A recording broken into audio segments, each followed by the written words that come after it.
Hello everyone. I Faizia Khidwai welcome you all to Balajee online classes. Today I am going to explain chapter number 2 State Government of class 7th Political Science.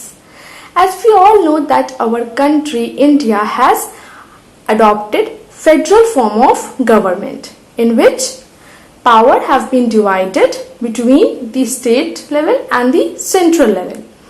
In this chapter, we are going to study the state government and the constitution of the state government and the major functions that are carried out by the state government. So, the first topic is state legislature. State legislature consists of two bodies. First is legislative assembly, which is called as Vidhan Sabha, and second is legislative council, which is known as Vidhan Parishad. Legislative assembly consists of members of maximum of 500 and minimum of 60, and these members are elected directly by the people with the process of election. Also, legislative assembly has a tenure of 5 years.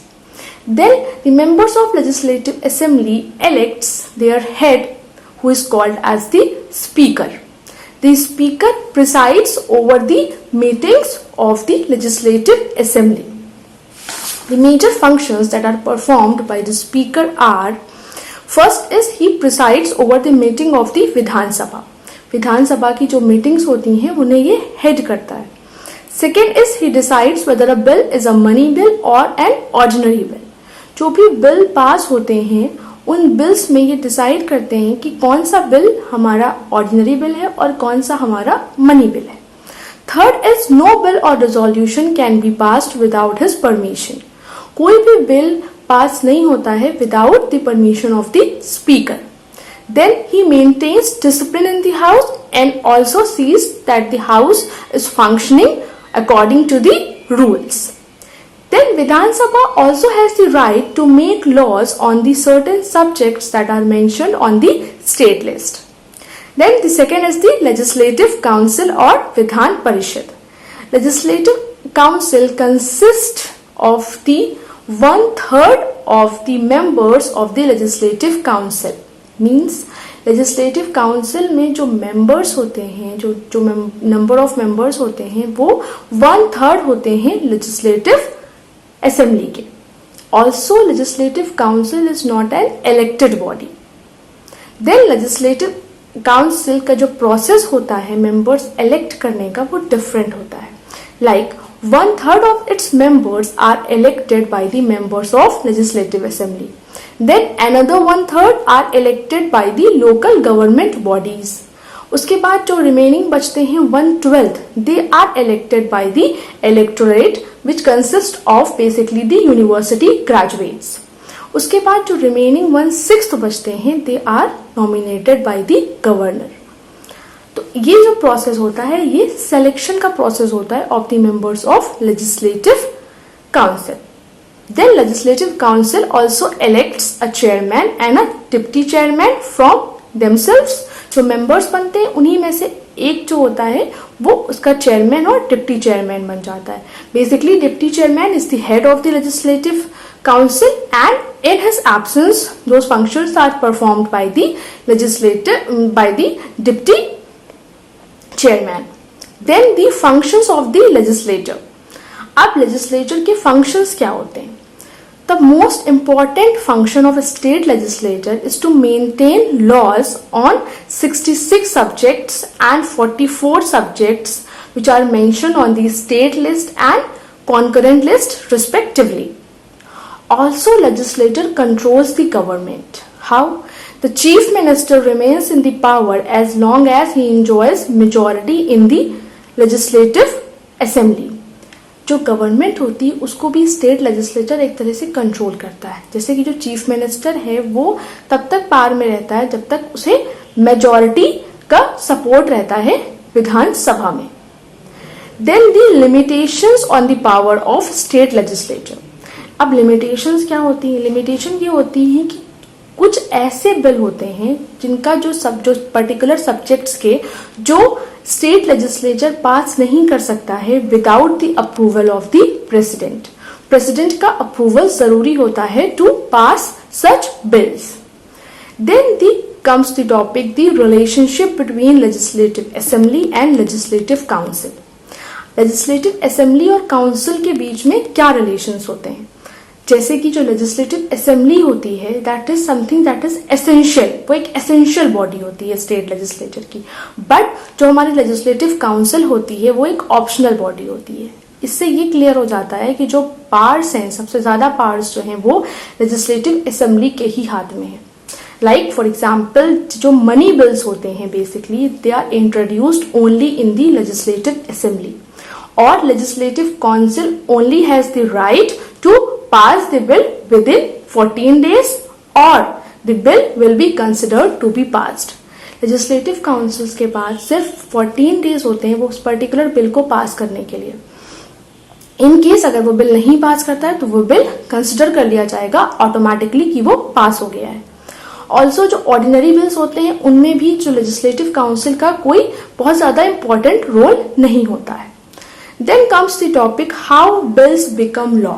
अब इस chapter में हम लोग इतने time से आप लोग सुन रहे होंगे ऑर्डिनरी बिल, मनी बिल, तो क्या होता है ये, है ना, और बिल क्या होता है बेसिकली. तो here is the answer that a proposal to make law is called as bill. जब गवर्नमेंट कोई लॉ बनाती है तो उसकी एक डिजाइनिंग करती है, उसका एक प्रपोजल तैयार करती है जिसमें उसकी रिगार्डिंग सारी डिटेल्स होती हैं. उस प्रपोजल को बेसिकली बिल कहा जाता है और जब ये प्रपोजल पास हो जाता है तब ये लॉ बन जाता है. Right. So a bill can be of two types. First is money bill and second is ordinary bill. जो ऑर्डिनरी बिल होता है वो basically relates to the daily administration while the money bill is about the imposition of the taxes and also the money spent from the treasury. जो basically जो हमारा वो होता है कि जो हमारी ट्रेजरी है गवर्नमेंट की उसका पैसा कहाँ कहाँ स्पेंड होना है, कैसे कैसे स्पेंड होना है, ये जो भी टैक्सेस लगते हैं ये सारा जो है ये मनी बिल के अंदर आता है. Then ordinary bill can be introduced in either of the houses but money bill can only be introduced in the legislative assembly. और जो प्रोसेस होता है ये बिल के इंट्रोडक्शन से लेकर लॉ बनने तक का, ये इसकी डिफरेंट स्टेजेस होती हैं. जैसे कि जो फर्स्ट स्टेज होती है which is said as the first reading, इसमें क्या होता है मिनिस्टर जो है with the permission of the speaker introduces the title of the bill और इसको क्या कहते हैं, फर्स्ट स्टेज कहते हैं. सेकेंड स्टेज में क्या होता है, डिटेल में जो भी बिल होता है उसके बारे में डिस्कशन किया जाता है, क्लॉज बाय क्लॉज डिस्कशन होता है. उसके बाद जब बिल पास हो जाता है तब उसकी थर्ड स्टेज आती है. थर्ड स्टेज में वोटिंग होती है बेसिकली और वोटिंग के बाद वो हाउस पर्टिकुलरली बिल पास कर देता है और सेकेंड हाउस में मूव कर जाता है. सेकेंड हाउस में भी यही सेम प्रोसेस होता है, ऐसे ही होता है और उसके बाद वो भी बिल पास कर देता है. तो इस तरह से जब दोनों हाउसेस वो बिल पास कर देते हैं then that bill goes to the governor and governor has the two options, either he sign that bill और he can keep that bill for the approval of the president. वो president के approval के लिए भी उसको रख सकता है. तो इस तरह से हमारा बिल जो है वो लॉ में कन्वर्ट होता है. Then comes the topic state executive. State executive consist of the governor, chief minister and council of ministers. Governor जो होता है he is appointed by the president of India and he has a tenure of 5 years.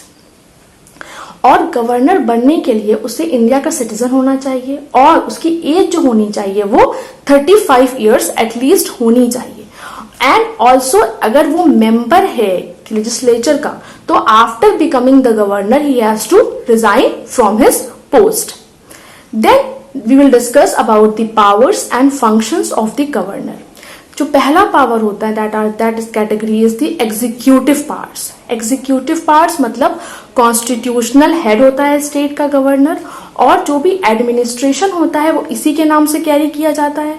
He also appoints the leader of the majority party in the state legislator as the chief minister और chief minister की advice पे he also appoints the council of ministers. Second is the legislative powers. Legislative power ये होती है कि कोई भी bill without his approval pass नहीं हो सकता, लॉ नहीं बन सकता and also in absence of the sessions of state legislature, ये जो कुछ जो ऑर्डर्स इशू करता है governor, and these orders are called as ordinances. Then the judicial powers.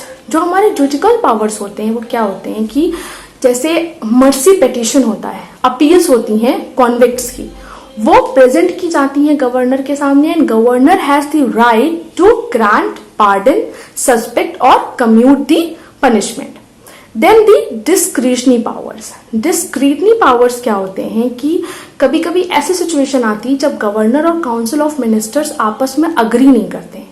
ऐसे पॉइंट में क्या होता है कि जब ये पॉसिबल नहीं होता है to carry out government in a state according to the provision of constitution, then governor जो है अपनी रिपोर्ट बनाकर भेजता है प्रेसिडेंट को, and according to that report president rule impose हो जाता है उस पर्टिकुलर स्टेट पे. तो ये भी एक पावर होता है गवर्नर के पास, जिसे हम कहते हैं discretionary power. Then the chief minister. Chief minister majority party का लीडर होता है जो इलेक्शन में जीती होती है, और ये क्या होता है, काउंसिल ऑफ मिनिस्टर्स को हेड करता है. He heads presides the meetings of the council of ministers. Also he has the right to appoint, dismiss और reshuffle the ministers of the council of ministers. Council of ministers को ये dismiss भी कर सकता है और शफल भी कर सकता है. कौन? Chief minister. Chief minister is the head of the state. Then the council of ministers. Council of Ministers basically consider three categories of ministers. First is the cabinet ministers, then ministers of state, and third one is the deputy ministers. Cabinet ministers जो होते हैं वो सबसे first position पे होते हैं, highest होते हैं रैंक में, ठीक है. और ये क्या होते हैं, इनका ये they hold independent charges of various departments. और जो मिनिस्टर्स ऑफ स्टेट होते हैं और डिप्टी मिनिस्टर्स होते हैं, ये बेसिकली कैबिनेट मिनिस्टर्स को असिस्ट करते हैं इनके वर्क में. उसके बाद जो मिनिस्टर ऑफ स्टेट्स होते हैं उनका भी एक इंडिपेंडेंट डिपार्टमेंट होता है, वो अपने इंडिपेंडेंट डिपार्टमेंट को भी मैनेज कर सकते हैं या फिर असिस्ट भी कर सकते हैं कैबिनेट मिनिस्टर्स को. बट जो डिप्टी मिनिस्टर्स होते हैं ये लोएस्ट होते हैं रैंक में, and they only assist the ministers of state and cabinet ministers. Then जो ये मिनिस्टर्स होते हैं ये बेसिकली एक प्रिंसिपल पे वर्क करते हैं. That principle is of collective responsibility. Means अगर कुछ भी in case something goes wrong, कुछ भी गलत हो जाता है, तो जो एंटायर काउंसिल ऑफ मिनिस्टर्स होती है दे हैव टू रिजाइन. और इससे क्या होता है, इससे जो गवर्नमेंट होती है वो उस पर्टिकुलर स्टेट की दैट गवर्नमेंट फॉल्स डाउन, वो गवर्नमेंट गिर जाती है. और इसी टाइम पे ऐसी सिचुएशन में हमारे री इलेक्शंस होते हैं. Then the topic comes that is state administration. जो हमारा एग्जीक्यूटिव है, the executive at the state level basically consist of permanent and political executives. और ये जो एडमिनिस्ट्रेशन है, state administration is basically run by a number of government officials who hold their office on a permanent basis until they retire.